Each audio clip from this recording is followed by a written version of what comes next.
Hiya guys, happy Wednesday and welcome back to my channel. Could it be true that South Africans or political parties in South Africa are in a polygamous relationship with the ANC? That they cannot rule without the ANC? That they're even failing to come together? The 60% of parties, they're failing to come together, hence they always want to associate with the ANC. Could those assertions be true? In this video, I wanted us to look at what Panyaza Lesufi said about the ANC being in a polygamous relationship and how political parties cannot come together on themselves and work together. They always want to work with the ANC. And I also wanted us to look at this argument that has been raised by Sibiya's attorney, which is very important. We've raised 5 arguments, but I wanted us to look at this one argument. So today, Panyaza Lesufi had a media brief, and this is what he said about coalition governments. We're intact. Coalition, by their own definition, they are fluid. It literally changes every day, and sometimes you commit mistakes that creates uncertainty. I'll give you an example. Yesterday, they're voting for the chief whip. The coalition of Johannesburg stood firm together. We voted for the chief whip of a political party that we thought that will assist us as part of the government of local unity. And that chief whip was voted in unopposed, demonstrating that we are working together. But the reality is, the movement of Kenny Kunene as an MMC of transport in Johannesburg have raised tensions within the political parties that feel that the post need to be filled in a particular way. And as the ANC, our biggest challenge, someone said this, I'm not sure it's correct, that the ANC is in a polygamous relationship with these political parties. Because all these political parties want to have a relationship with the ANC. They don't want to have a relationship with all parties that are part of government. So each political party wants to negotiate its interest with the ANC. And in such an environment, it becomes very difficult for the ANC to satisfy everyone. So currently there is an issue of filling of the MMC transport that is now in the public domain. But the ANC is managing it by meeting with all the relevant political parties. As indicated, we're going to meet with the PA, we're going to meet with Action SA.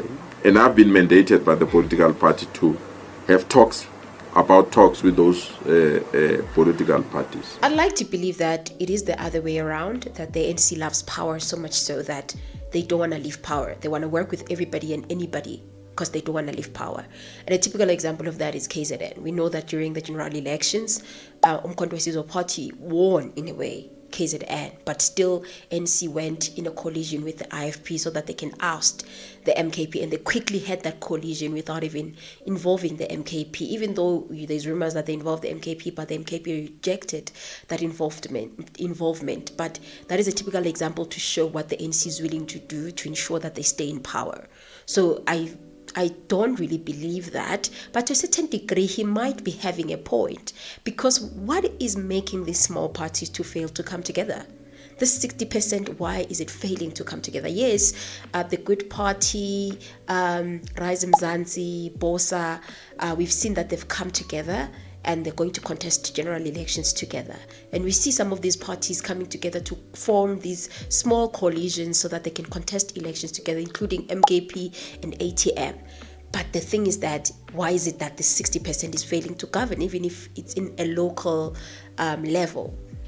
DA has a problem with EFF has a problem with DA, MKP, there's just always these problems. Could it be that ANC is this glue that is holding these parties together, despite the fact that people don't like them, people are rejecting them, despite the fact that we don't like them in social media, but when it comes to the ballot, some of you vote for the ANC, hence it has this 40%. Could he be having a point that we cannot live as South Africans without the ANC, because these small parties are failing by themselves to form this government of local unity or whatever the case may be? So I'm not dismissing his argument. I'm taking it with a pinch of salt to say that he might be having a point. I'm yet to see these parties working together, and well so, doing perfectly well without the ANC, because it seems like the ANC is always there.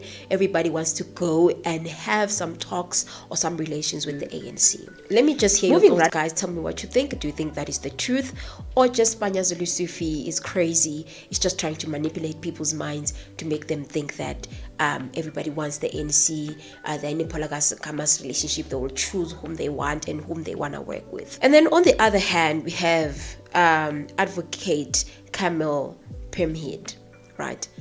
And given that there are questions about General Masemola's independence, his conflict of interest, his mala fides, and so on, that there is no principal reason as to why that parallel process should be allowed to proceed in circumstances where the Commission will do the disciplining in terms of reference that the President gave to it. Because one of the issues that the President says that the Commission must investigate is whether or not disciplinary measures should be taken against people implicated in those allegations. In other words, on General Mkwanazi's version, my client, Lieutenant General Sibiya.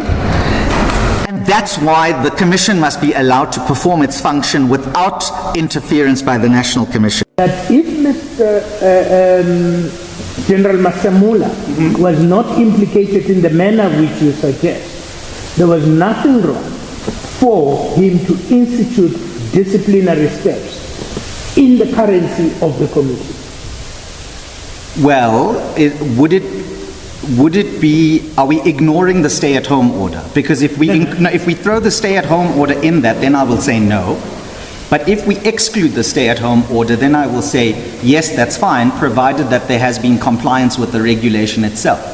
Remember what we are saying insofar as the interdict and the suspension relief is concerned is we're asking the court to exercise a value judgment as to which the more appropriate forum would be, given the interrelationship and conflict between the parties. And the point that we're making is not for you to say that the police is somehow stripped of the power, but on these particular facts and in these particular circumstances, that it would be appropriate to let the Commission do that work rather than General Masemola.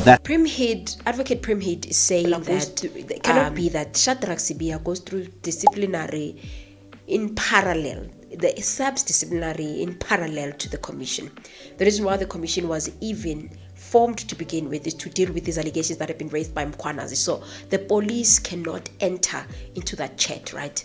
Firstly, I wanted us to understand who has the power between the National Police Commissioner as well as the Judicial Commission of Inquiry.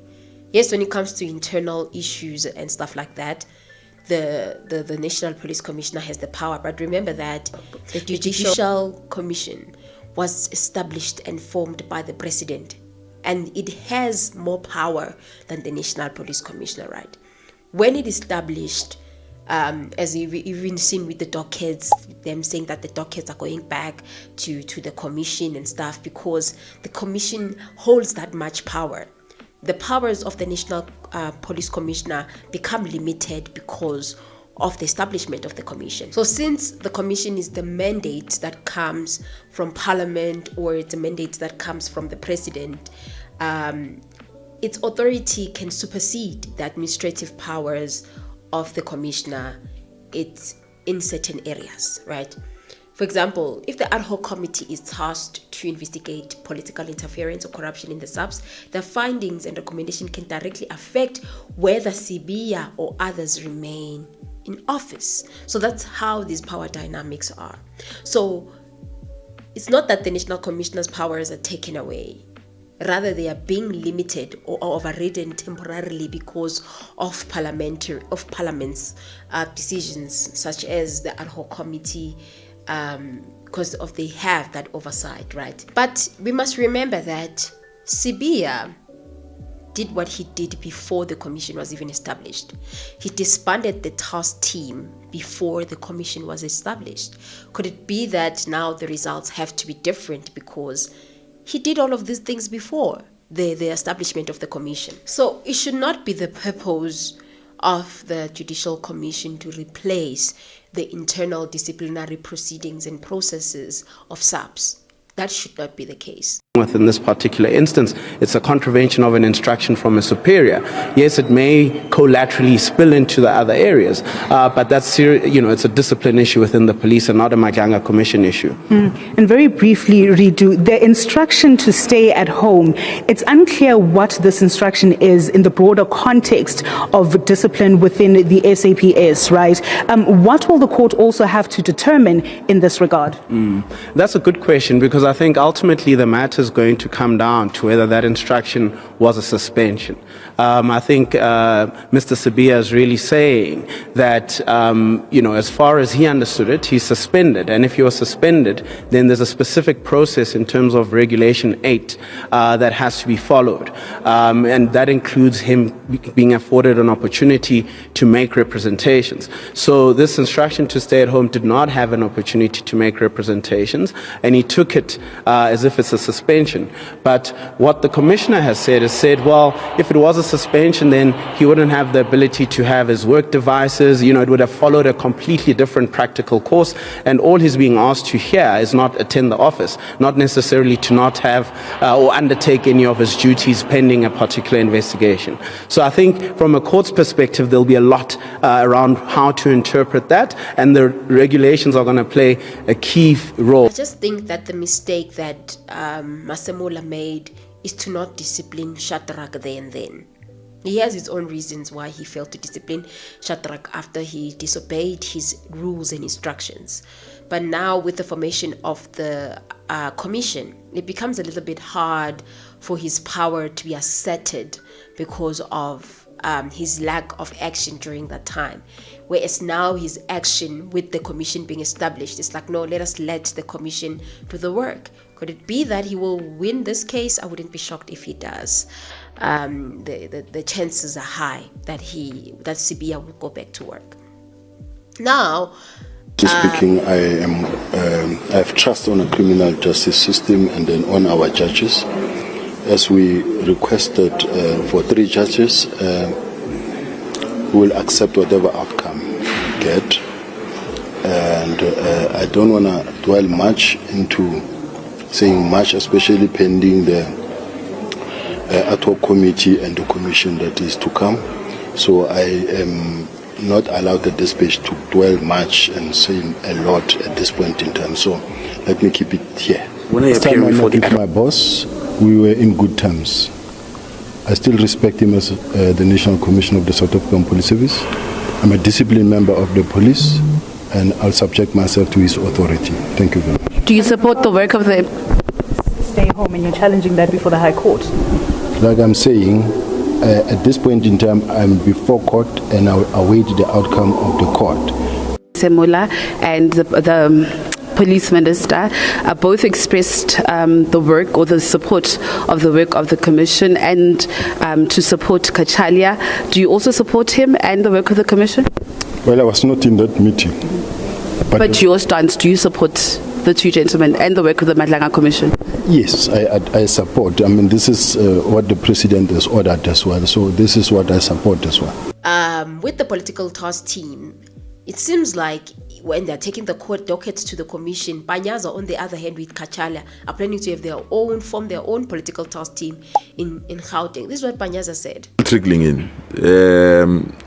We have to extend it even to 2010 and say, let's start at 2010. There are those that stretches beyond 2010. But for purpose of completeness, we say, let's start with 2010 up until now. And there are people that have given us those names. But besides, every person that dies in our country, police record those incidences. So we also received those reports. And there are people that they've just been killed and no one follows up. So we really believe that this political task team, and I'm glad that the new minister listened to us when we requested that we need this kind of support. Unfortunately, the police currently in our country are going through difficulties of commissions, misinterpretation of mandates, and many other things. We didn't want to be dragged there.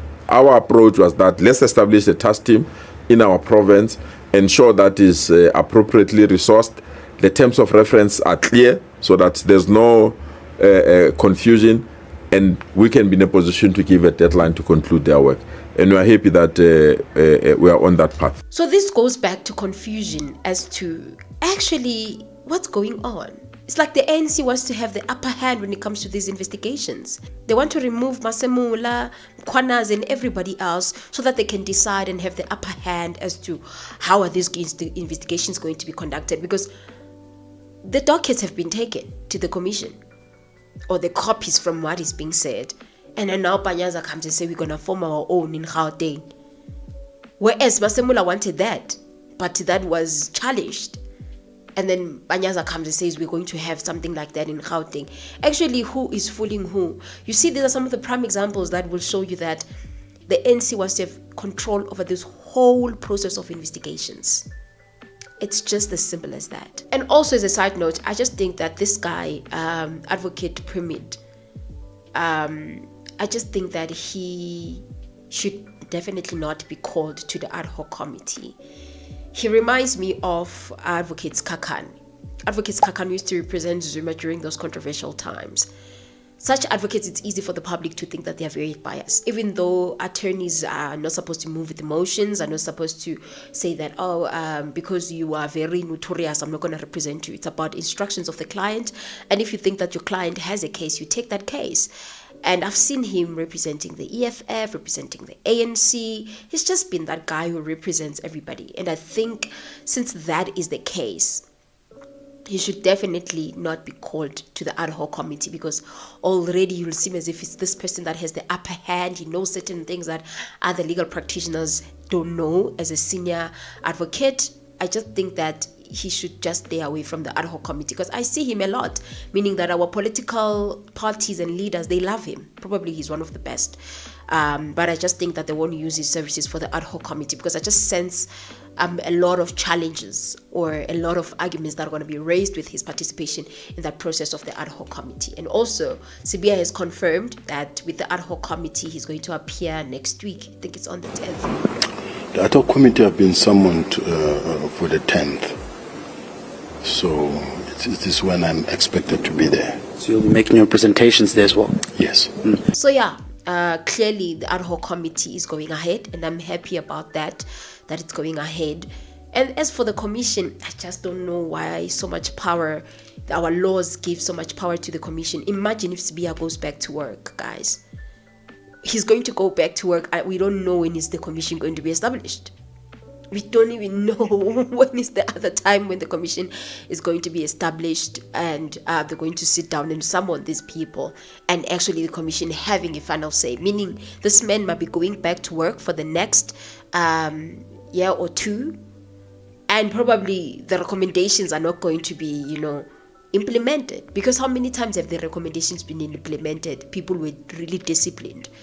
Will Sibiya really be disciplined if they can find that he was guilty, he was involved in the disbandment of the TOS team?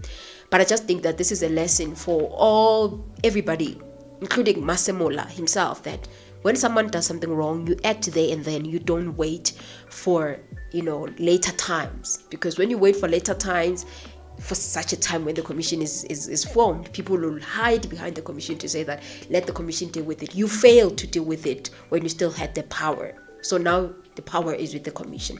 I don't know what you guys think about the ANC, Panyaza Lesufi saying that the ANC is in a polygamous relationship, as well as this commission being used as this facade that people cannot now be found accountable.